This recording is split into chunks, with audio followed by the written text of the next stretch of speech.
ನೋಡ್ರಿ ಎಂಥ ಒಳ್ಳೆ ಮನಸ್ಸಿನವ್ರು ಅದಾರ. ನಮ್ಗೆ ಮಜಾಕ್ ನಾವು ಪೆಟ್ರೋಲ್ಗೆ ರೊಕ್ಕ ಇಲ್ಲಂದ್ರೆ ಅವ್ರ ಕಡೆಯಿಂದ ರೊಕ್ಕ ಕೊಡ್ತಾರೆ. ಇಂಥ ಒಳ್ಳೆ ಮನಸ್ಸಿನವರು ಇರ್ತಾರಲ್ಲ, ನಮಗೆ ತುಂಬ ಖುಷಿ ಆಯಿತು.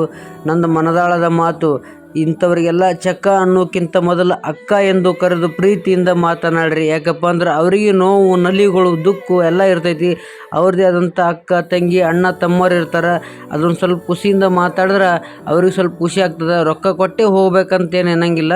ಇಂಥ ಒಳ್ಳೆ ಮನಸ್ಸಿನವರು ಇರ್ತಾರಲ್ಲ, ಇದು ಒಂದೇ ನನ್ನ ಮನದಾಳದ ಮಾತು. ಎಲ್ಲರಿಗೂ ಪ್ರೀತಿಯಿಂದ ಮಾತಾಡ್ರಿ.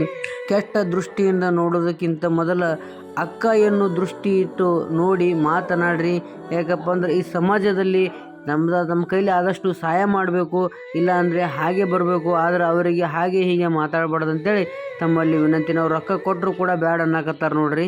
ಇಂಥ ಒಳ್ಳೆ ಮನಸ್ಸಿನವ್ರು ಎಲ್ಲಿ ಸಿಗ್ತಿರ್ಬೇಕು ರೀ.